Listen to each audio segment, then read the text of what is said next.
This story might just flip your world upside down. Parental guidance is advised. Do you truly believe everything you see with your own eyes is real? What if there's a possibility that this world is nothing but a simulation?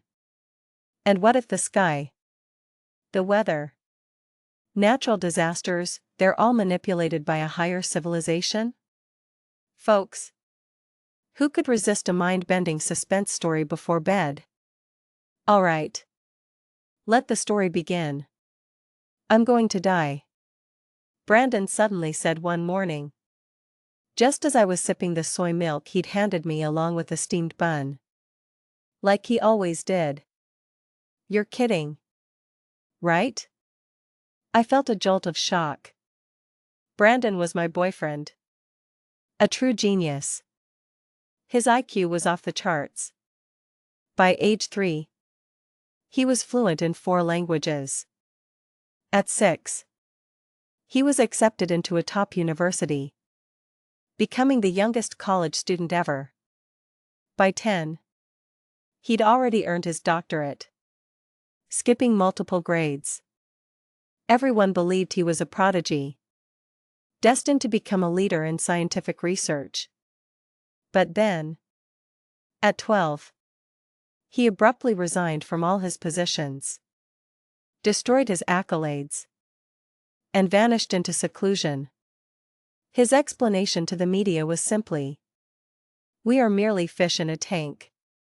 No matter how fast we swim, we'll never escape the glass."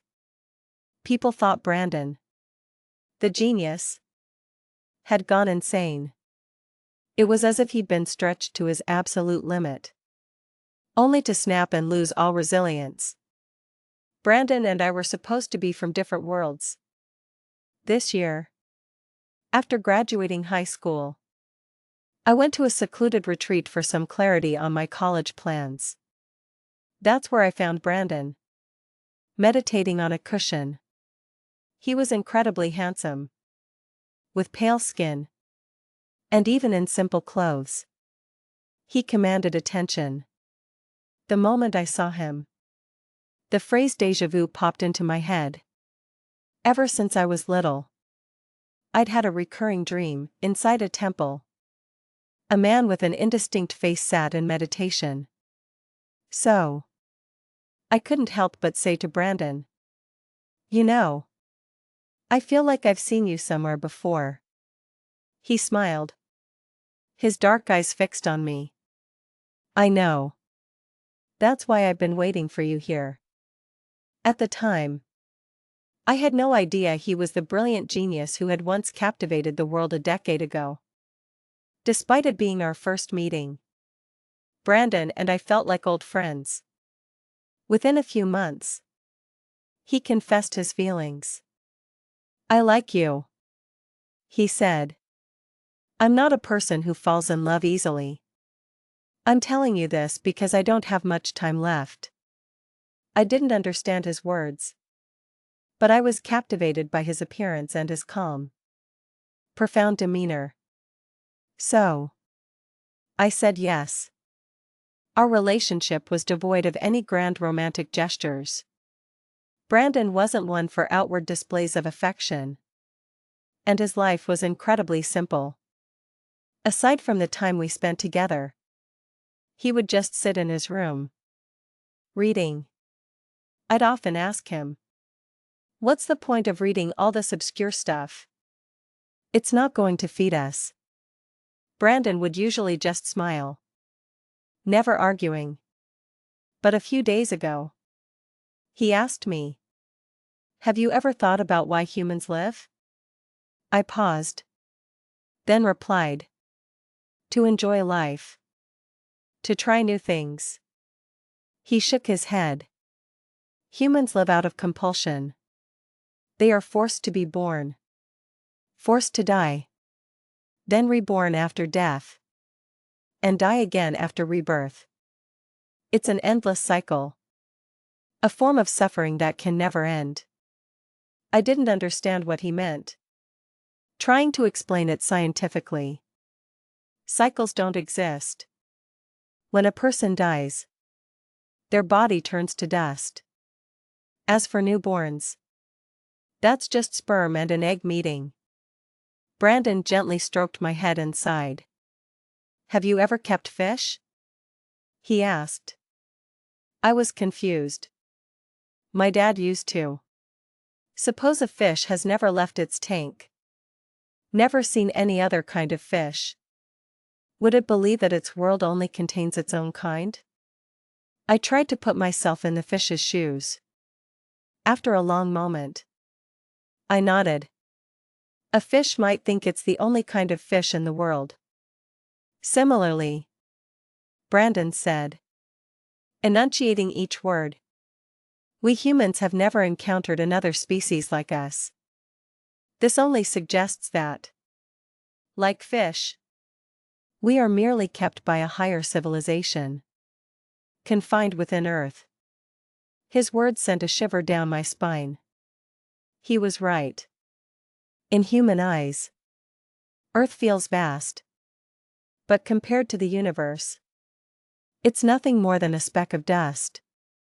That means there's a strong possibility that larger, alien species exist, using Earth as a container to breed us. But we're more tragic than fish.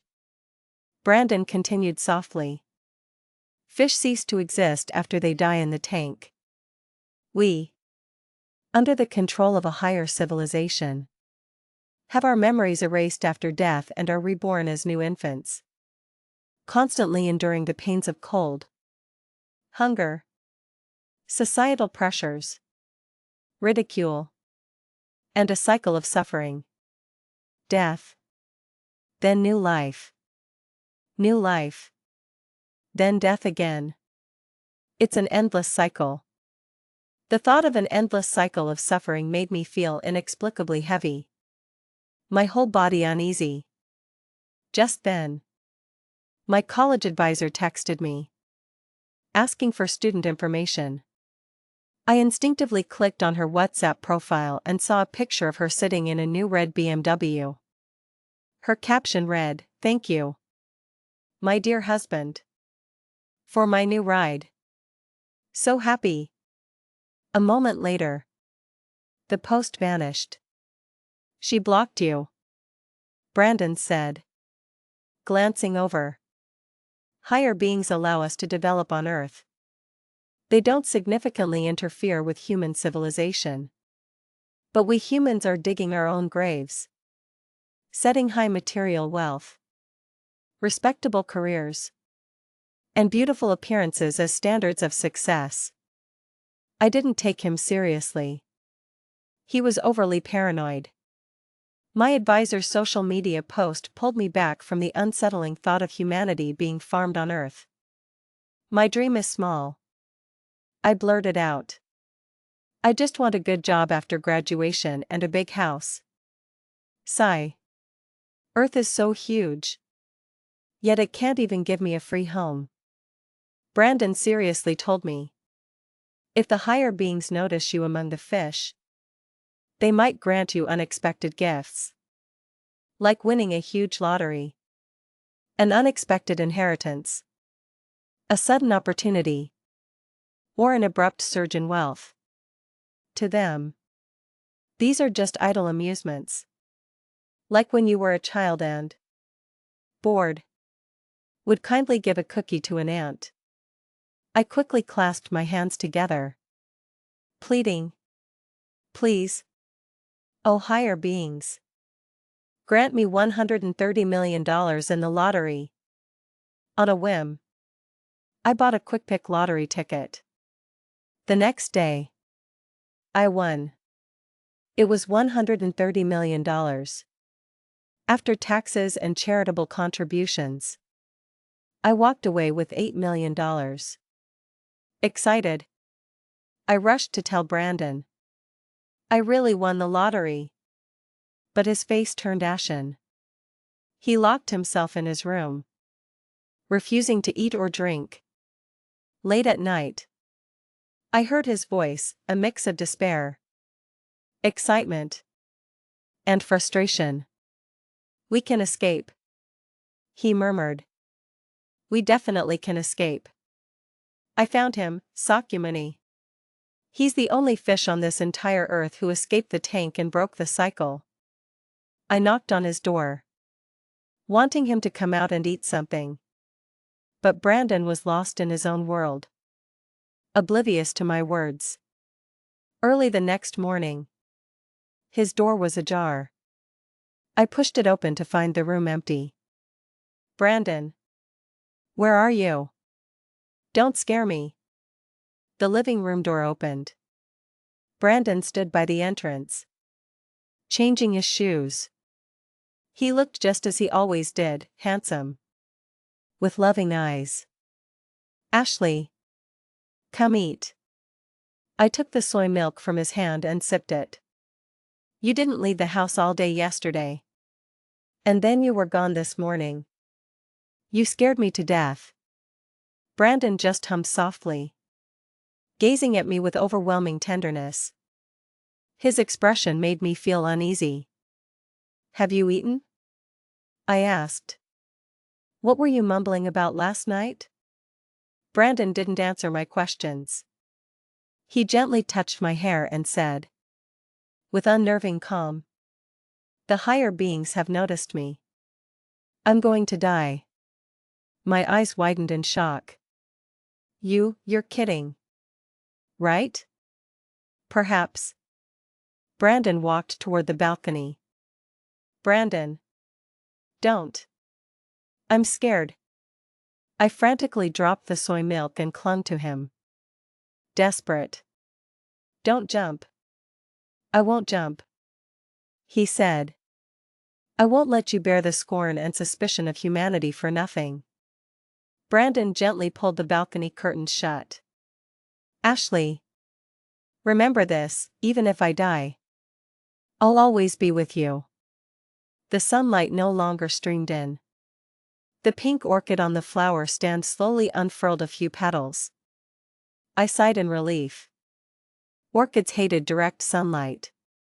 So he was just taking care of the plant. Don't scare me like that again. Okay? I hugged Brandon tightly. Don't ever mention death again. Before I could finish, my body stiffened. Brandon was dead. His body was rigid, and faint specks of lividity were appearing on his long fingers. A sudden chill swept through me. He looked like he'd been dead for hours. Yet just 30 seconds ago, he had been talking to me, handing me soy milk, even closing the curtains. I couldn't believe my eyes. My trembling hand reached for his nose. Brandon. You're kidding me. Right? It has to be a joke. Brandon was so smart.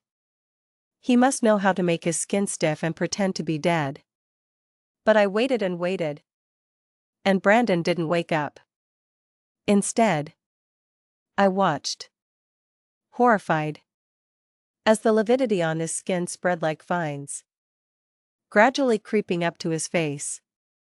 I completely broke down, sobbing uncontrollably. I called the police. 10 minutes later, they arrived. Since there were surveillance cameras in the house, the police didn't suspect me much. Brandon's body was slowly placed in a body bag, the black zipper sealing away his face. My Brandon was gone from me forever. Later, I called Brandon's parents. Their voices were mournful yet strangely calm. We knew this for a long time. They said. He told us the day he went to that retreat that he wouldn't live past 30. Days later, news of Brandon's death swept across the media. Profound grief, top genius Brandon, whose IQ rivaled Einstein's, passed away suddenly on July 18, 2023, at 8:10 a.m. The news included a brief biography. Brandon became fluent in 4 languages at age 3. Earned his doctorate at 10. Became a recluse at 12. And left this world at 22. The article was accompanied by a black and white photo of Brandon at 10, wearing his graduation gown and holding his diploma. He looked incredibly young in the picture, but his features were sharp, his eyes devoid of any smile. It was then that I truly understood how brilliant my boyfriend had been. Tears welled up in my eyes, falling onto my phone screen, landing directly on Brandon's eyes in the photo. Brandon? His eyes moved slightly. His once cold, lifeless black and white gaze suddenly filled with profound depth and tenderness. Brandon. Is that you? I stared intently at the phone screen, my voice hoarse. Just then, his eyes returned to the vacant, lifeless stare of the photograph. I collapsed onto the couch in despair, like a fish out of water. My lips slightly parted, craving rain. My eyes fixed on the phone screen. But no miracle happened again. After a long time, I started feeling thirsty. Extremely thirsty. It was a gnawing, unbearable thirst. I stood up, rushed to the kitchen, poured a glass of water, and quickly drank it. As soon as I finished, the dryness swept over me again. I felt as if my whole body was on fire, and only water could quench the thirst and heat. I filled the bathtub and then grabbed a water cooler jug, pouring its contents directly into my mouth. Minutes later, I stared blankly at the empty jug in my hand. Wow! I had just chugged 2 liters of purified water in one go. The bizarre thing was, my abdomen was perfectly flat. I felt no fullness whatsoever, as if those 2 liters of water hadn't entered my stomach at all. I quickly stepped onto a scale. My weight was almost identical to my usual empty stomach weight. This defied everything I knew. Didn't the world obey the law of conservation of energy? Why had I drunk 4 pounds of water, yet my weight hadn't changed? My first question was drowned out by the overwhelming dryness and burning sensation throughout my body. I ran into the bathroom and plunged headfirst into the bathtub. Instantly, the water in the tub seemed to have been hit by nearly 2,000 degrees Fahrenheit of heat. It began to boil and evaporate. I was terrified, trying to stand up, but my body felt as if it were filled with lead. Incredibly heavy. I sank completely into the bathtub. Through the clear water, the white surroundings subtly began to change. The water turned light blue, then deep blue. I felt as if I wasn't in a bathtub at all, but rather immersed in the ocean. With the sway of the waves, I could even glimpse a few rays of sunlight. Was I hallucinating? I frantically lifted my head and surfaced. My eyes no longer saw the familiar ceiling, but a dazzling blue sky and an endless, abyssal ocean. I pinched my arm hard, feeling a sharp pain. The intense pain told me unequivocally that this was not a hallucination, nor a dream. But how had I instantly gone from my home to the middle of the ocean? Suddenly, I remembered what Brandon had told me: if the higher beings notice you among the fish, they might grant you unexpected gifts.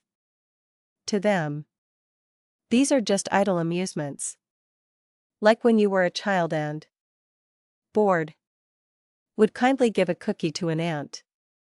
Before, I'd always thought Brandon was a little out there. But what was happening to me now made me completely believe his words. Only a civilization beyond human comprehension could, in an instant, toss an ant like me into the ocean. Before my eyes, towering waves, like a massive, transparent canvas, curled and crashed down on me. I was knocked down by the spray, submerged into the dark ocean depths. The darkness and the already scarce oxygen in my lungs steadily drained my life. I held my breath, desperately swimming upward. But then, I saw something terrifying. Floating above me was a gigantic human face. It was enormous, like 40 or 50 stories tall, obscuring everything in my sight. If I hadn't been so close enough to see tiny, fine hairs on its thin skin swaying with the water, I would have thought it was merely an immense, boundless canvas. The presence of the face filled me with intense discomfort. My heart pounded furiously. But I tried my best to calm my breathing, attempting to pass through the face's eye socket to surface. Rows of dense eyelashes blocked the face's eyelid. As I got closer to the eyelashes, an incredibly strong stench of decay and blood assailed me. I bit down hard on my lip, my chest feeling like it was about to explode from holding my breath for so long. Finally, I pushed aside the eyelashes. Just as I thought I was about to emerge and breathe air, I saw an even more horrifying sight. Beyond the face wasn't the ocean surface, but a massive human head. The face skin had been peeled back, exposing bloodshot eyeballs that had been submerged for a long time. And an endless expanse of body. I was too tiny, like an ant standing at a giant's feet, unable to grasp the giant's full form. But this giant floating in the sea was clearly male. Proportionally, his hair was short, swaying with the waves like seaweed. Thump, thump, thump. Long periods of holding my breath caused my heart to uncontrollably issue a death warning. I swam frantically upward, but my vision began to blur. The azure of the ocean was replaced by a sea of blood. Instinctively, I opened my mouth, gasping for air. But blood-filled water rushed in before any oxygen could. A few bubbles escaped my lips, and my body began to sink, gradually descending into the face skin below me. Just as I thought I was about to die like this, a gigantic hand floating ahead slowly extended, reaching precisely for me. Its fingers were truly enormous. Just the fingernail of its index finger was enough to scoop me up. I was lifted out of the water by its hand, tossed high into the ocean air. In the air, I gulped down greedy breaths. At the same time, I saw a pale, gigantic corpse floating on the boundless ocean surface. This body was immense, lying face down. Its back of the head floated slightly above the water, its thick hair looking like a small island covered in black trees. At the edge of this hair island, a gleaming symbol caught my eye, a necklace with the letters BW. Boom! At that moment, my mind felt like it had exploded.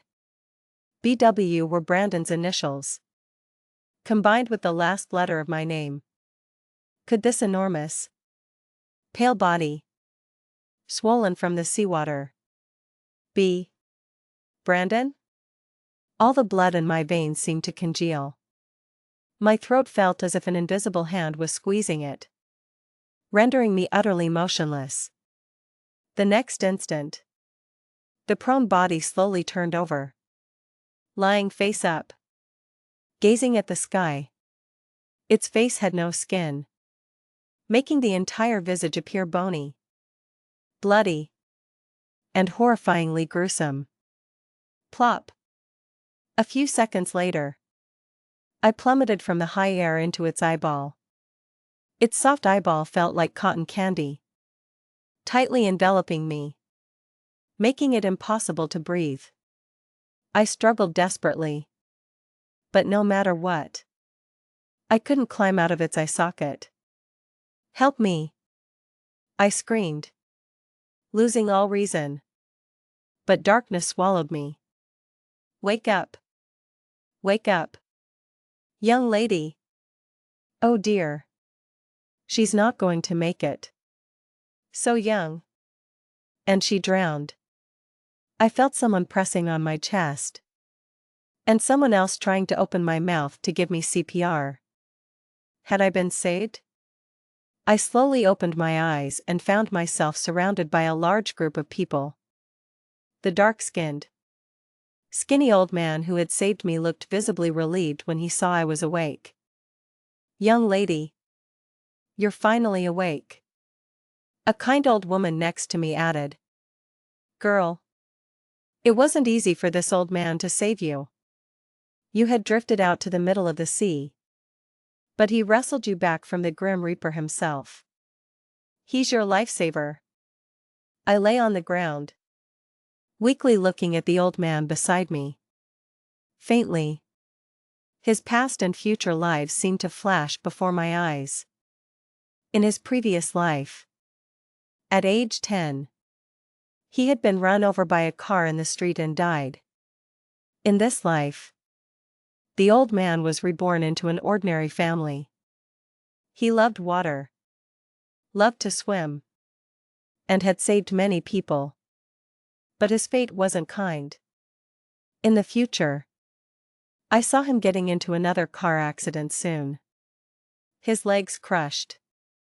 Although the old man would be paralyzed, he would also make a fortune from his injury. He had no children, but his nieces and nephews would vie to care for him until his money was all gone. And he would slowly starve to death in bed. I shivered. The old woman beside me gently patted my shoulder. "Oh. Why isn't this girl talking? Has the water ruined her mind?" I looked up at the old woman again. Similarly, her past and present lives began to surface in my mind.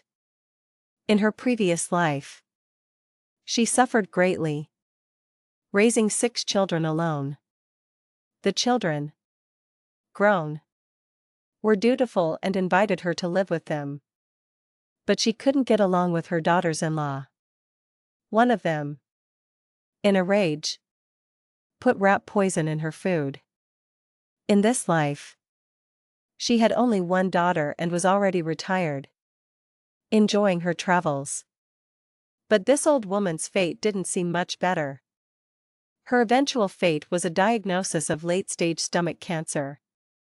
I was completely stunned. I could see other people's past and future lives. Was this a hallucination? "Sir," I said, clutching my chest, struggling to speak. "Do you not have any children?" The old man looked at me in surprise. "Hey. How did you know?" My heart leaped. But I felt no joy. Instead, an indescribable fear, like a vine, crept into my heart. Just as Brandon had once told me, humans live out of compulsion. They are forced to be born, forced to die. "Little girl. You can tell fortunes too." The old woman, seeing that I could speak, got excited. She quickly asked me, "Then tell me, how many children do I have?" My face was already turning pale. "You have only one daughter, who's currently in college. Right? Amazing. Such a young girl. And she really can tell fortunes." The old woman quickly grasped my hand, excitedly asking, "Then, young lady, can you tell me if my daughter will get into grad school? And how will her marriage be? Will her life be good?" I shook my head. "I don't know. I haven't seen your daughter, so I don't know her situation." "Then I'll video call my daughter right now so you can see her," she said. Just then, the siren of an ambulance wailed. Paramedics approached me with a stretcher. "Sir, when you're not busy these days, don't wander into the road. You must be careful of cars." I couldn't help but blurt out to the old man who saved my life, He probably thought I was a fortune teller with some ability. And he immediately nodded. Okay. I'll definitely avoid the road for now.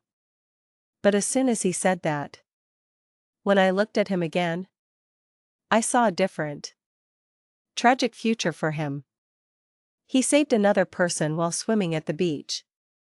But this time, he never came back from the sea. By then, the paramedics had lifted me onto the stretcher. I frantically shouted to him again. And absolutely don't go swimming at the beach either. The old man replied. Okay. I understand. He and I were about to drift further and further apart. Yet I still saw that in the near future. He would die anyway. He would die in a gas leak accident. At that moment, I finally understood, no matter what I did or said, he was destined to die. This was fate. Girl. Then tell me about myself. The old woman rushed toward me impatiently, eagerly asking what she and her daughter needed to watch out for. I shook my head, not saying another word. Lying in the ambulance, I closed my eyes, my mind constantly replaying Brandon's gigantic body in the ocean and the death scenes of everyone's past and future. I didn't know how my world had changed so drastically overnight.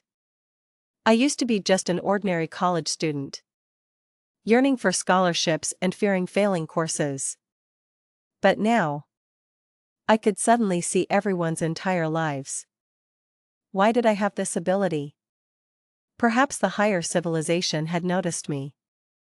The higher beings had bestowed upon me some special skill. Just as we humans would constantly give food to an ant we favored. An ant would be overjoyed to receive food. But I wasn't an ant. I was human. Humans stand at the top of the food chain, apart from all objective factors, because they are free and possess thought. The gifts from the higher beings only made it clearer to me that I was being farmed. Eventually, I, too, would experience the endless cycle of death and rebirth. Thanks to prompt rescue, I wasn't seriously harmed. In the hospital room, I stood like an idiot, staring blankly at my reflection in the bathroom mirror. I wanted to see my own future through my reflection, but all I saw was a blank void. That night, my roommate, Sarah, called me. Ashley, I'm getting married on October 1st. You have to be my bridesmaid.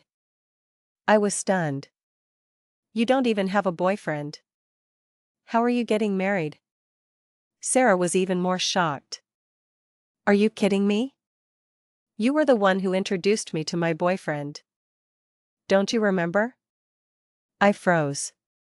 I instinctively checked the time on my phone and found that it had jumped to September 28, 2027. I felt like I'd been hit by a lightning bolt. My time had accelerated.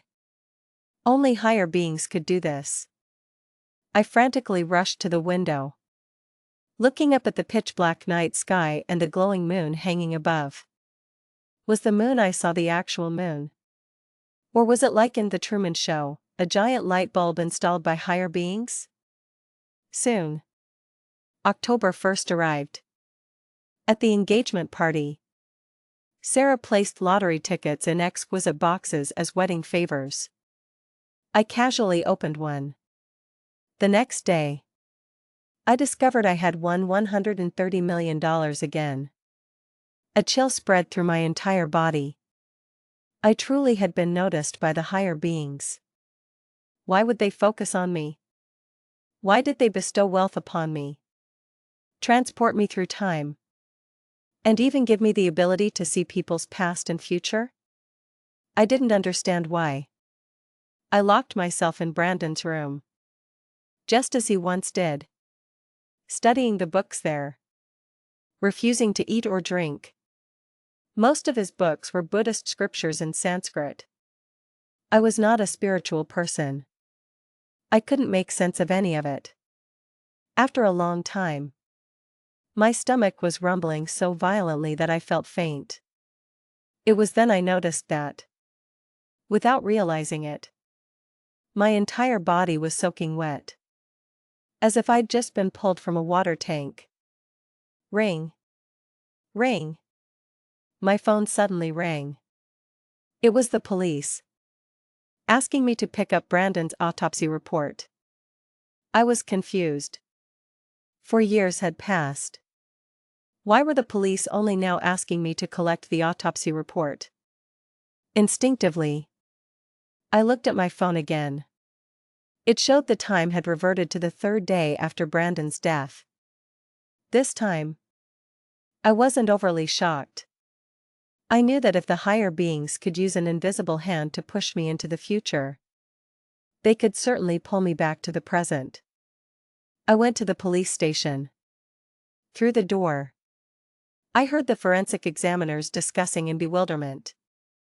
Brandon's death is very strange. One said.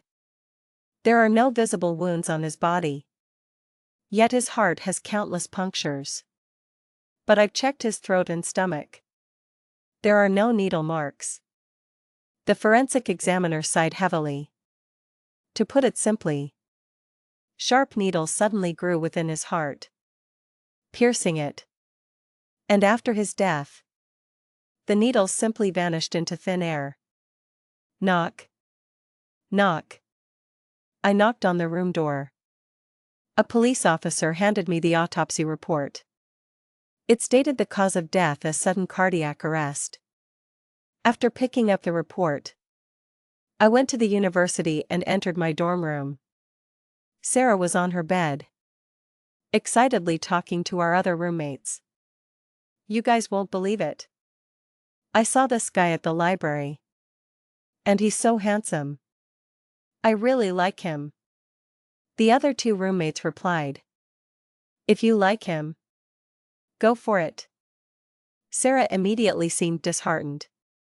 He's so handsome. I'm sure lots of people are after him. He definitely wouldn't be interested in me. I'd just be embarrassing myself. That's not true.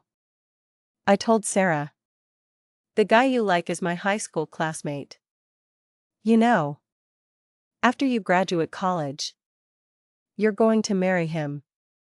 Sarah ignored my words completely. I frowned, raising my voice slightly. Are you mad because I haven't been in the dorm recently? None of the 3 roommates responded to me. I rushed forward, waving my hand in front of Sarah's face. She showed no reaction. It wasn't an act. Her pupils didn't move at all. My scalp began to tingle. Ring. Ring. The school bell for class rang. I dashed to the classroom. The instructor started calling roll. When he called my name, I stood up and responded extremely loudly. But the teacher's expression showed a hint of displeasure. Ashley? Why isn't she here for class? I shouted in despair. I'm here. I'm right here. Why can't any of you see me?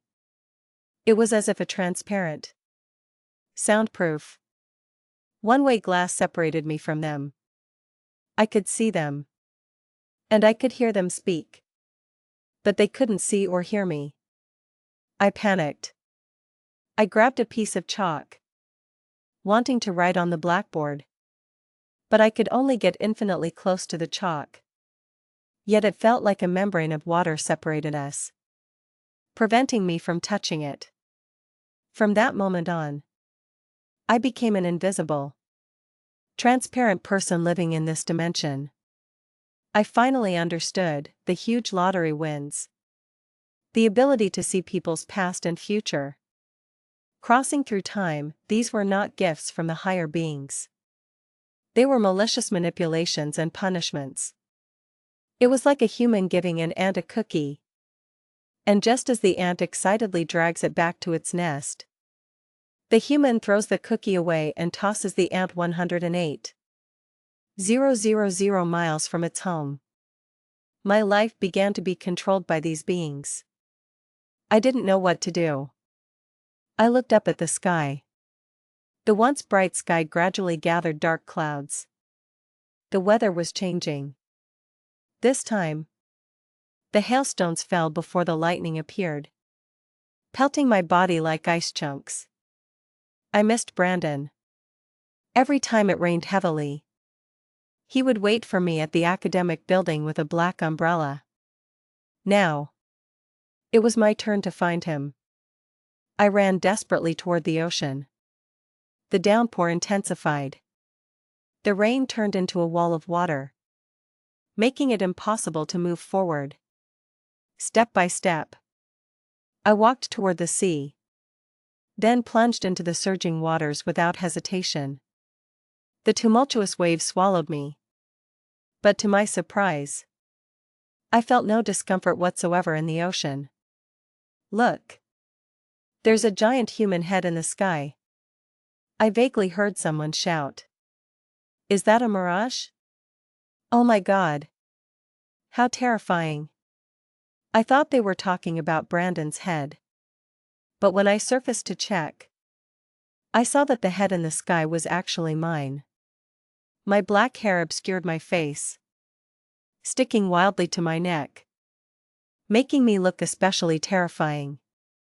Yet, I felt a faint thrill. Can you see me? I yelled. The head in the sky also changed, showing my enlarged, gaping mouth and a grotesque grimace. Ah! It's going to eat us! People screamed in fear, dropping their phones which they had been using to record, and frantically ran toward the shore. I immediately closed my mouth. The enlarged version of me in the sky also closed its mouth. I then tried to extend my hand, wanting to express friendliness. But I found that only my arm appeared in the sky. My face was gone. Even if I wanted to communicate and express myself to them, only parts of my body would appear in the sky. I could never communicate with them. I plunged back into the ocean, searching for my Brandon. The once blue water had turned murky black. I swam for a long time and finally saw the giant Brandon again. This time, perhaps because I felt no discomfort in the seawater, I saw him much more clearly. Brandon was not a complete body. More precisely, he was composed of countless strange-faced beings, densely packed together, forming a massive Brandon. It was like countless ants combined to form a shape. Ashley! Brandon's eye socket burst open. The beings gathered in his eye socket twisted and moved toward me in a bizarre manner. Their skin was pale, their heads sharply pointed, and they had no feet, only a pair of hands. On each side of their faces, they had a single eye. They had no noses and no mouths. They looked like deep-sea monstrous fish. But I knew they were the beings. I heard them speak to me. They were saying, "Explorer, welcome back." As they communicated with me, I finally understood I was one of them. We called ourselves the Eternals. Our bodies were incredibly tough. Even the scorching heat of the sun wouldn't incinerate us. We didn't need air, so we had no noses. We didn't need water or any food, so we had no mouths. What we needed was human blood. Just a drop of human blood into our eye sockets, and we could live forever. Like a car needing gasoline to run. Therefore, we Eternals moved and lived in the deep seas of Earth. Before arriving on Earth, we drifted through unknown planets in the universe. Before we obtained human blood, we drank the blood of our own kind. Over time, we realized that drinking our own blood wasn't sustainable. It was merely a temporary solution. So, Our kind dispatched Brandon and me as explorers to travel the universe. We eventually found Earth and discovered that human blood had a profound effect on us Eternals. Brandon then sent a signal, summoning other Eternals. It would take a long time for our kind to reach Earth. But our leader had already spread a transparent medium around Earth, preventing other higher beings from discovering it. This medium also prevented human souls from scattering into the universe and blocked Earth from the notice of other species. Furthermore, it ensured that the souls of deceased humans had their memories erased and returned to new infant bodies. This was what Brandon had once told me: humans are forced to be born, forced to die, in an endless cycle. The reason Brandon and I, once immortal Eternals, became human was due to my compassion.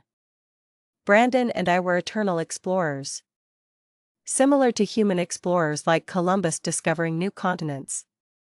We were the first to arrive on Earth and discovered the immense benefit of human blood for us Eternals. Brandon then sent the signal, summoning our kind. While waiting for our kind to arrive, I, out of pity, released the souls of 60 good people, including Sakyamuni. Brandon, as my companion, did not stop me. Therefore, Brandon and I were punished by being turned into humans. We were forced to endure the torment of endless death and rebirth until we gained enlightenment and could become Eternals again. In this life, Brandon was incredibly intelligent. He prematurely comprehended the truth that humans were being farmed on Earth. Thus, his physical body died ahead of time, and he became a true Eternal. After Brandon's physical death, all the unbelievable things I experienced were his doing. He wanted me to gain enlightenment as early as possible and become his kind. The torment of being a lowly human was over. Brandon extended his hand toward me, his crimson eyes twinkling with a faint smile.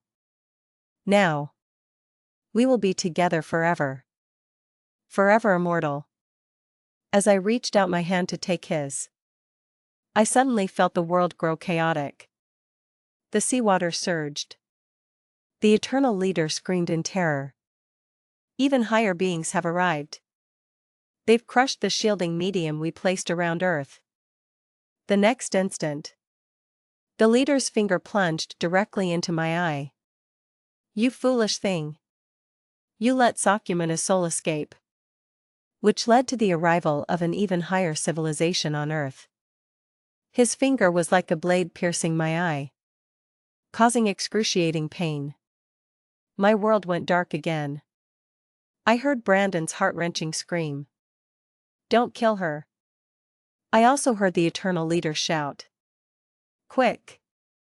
Leave Earth. A slow smile spread across my lips.